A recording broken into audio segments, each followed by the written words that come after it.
নমস্কাৰ, মোৰ নতুন এটা ভিডিঅ'লৈ আপোনালোক সকলোকে স্বাগতম জনাইছোঁ। আশা কৰোঁ সকলো ভালে আছে।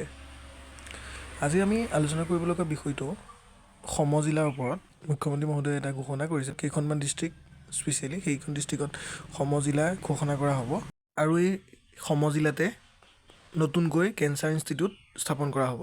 অৰ্থাৎ কেঞ্চাৰ প্ৰতিৰোধৰ বাবে চৰকাৰে এটা বিশেষ পদক্ষেপ হাতত লৈছে। গতিকে আপোনালোকে ভিডিঅ'টো চাই যাওক। গোটেই সবিশেষ জানিবৰ বাবে গোটেই ভিডিঅ'টো চাব, তেতিয়াহে আপোনালোকে গোটেই কথাখিনি গম পাব। আৰু যদি ভিডিঅ'টো ভাল পায়, লাইক, কমেণ্ট আৰু ছাবস্ক্ৰাইব কৰিব। আহক এতিয়া আমি ভিডিঅ'ৰ মাজলৈ আগবাঢ়োঁ। সমজিলাসমূহৰ গুৰুত্ব আৰু সমজিলাসমূহৰ প্ৰয়োজনীয়তাৰ ওপৰত বিচাৰ বিবেচনা কৰি কেবিনেটে আজি আৰু 10খন নতুন সমজিলা নিৰ্মাণৰ সিদ্ধান্ত গ্ৰহণ কৰে।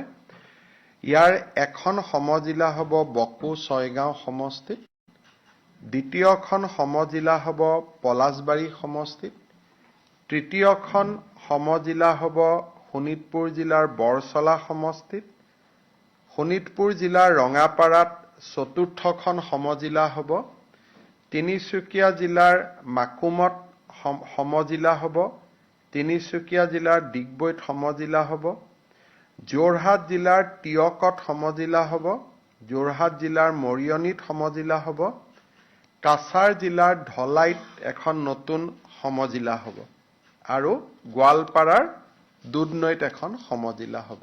অৰ্থাৎ অসমত নতুনকৈ আৰু 10খন সমজিলা নিৰ্মাণ কৰিবলৈ ৰাজ্য চৰকাৰে আজি সিদ্ধান্ত গ্ৰহণ কৰিছে। টাটাৰ লগত আমি জইণ্ট ছেক্টৰত আছাম কেঞ্চাৰ কেয়াৰ ফাউণ্ডেশ্যনৰ জৰিয়তে বিভিন্ন কেঞ্চাৰ হস্পিটেল নিৰ্মাণৰ কামত আমি লাগি আছোঁ। ইতিমধ্যে 9খন কেঞ্চাৰ হস্পিটেল অপাৰেশ্যনেলাইজ হৈছে আৰু 8খন কেঞ্চাৰ হস্পিটেল নিৰ্মীয়মান অৱস্থাত আছে। এই 8খন হ'ল ডিফু, ধুবুৰী, তিনিচুকীয়া, শিৱসাগৰ, গোলাঘাট, নগাঁও, নলবাৰী আৰু গোৱালপাৰা। এই 8খন স্থানত কেঞ্চাৰ হস্পিটেলৰ নিৰ্মাণ কাম দ্ৰুত গতিত চলি আছে। এই নিৰ্মাণ কাৰ্য এই বছৰতে যাতে আমি আৰু আগবঢ়াই দিব পাৰোঁ, তাৰ বাবে আজি কেবিনেটে 250 কোটি টকা মঞ্জুৰ কৰিছে।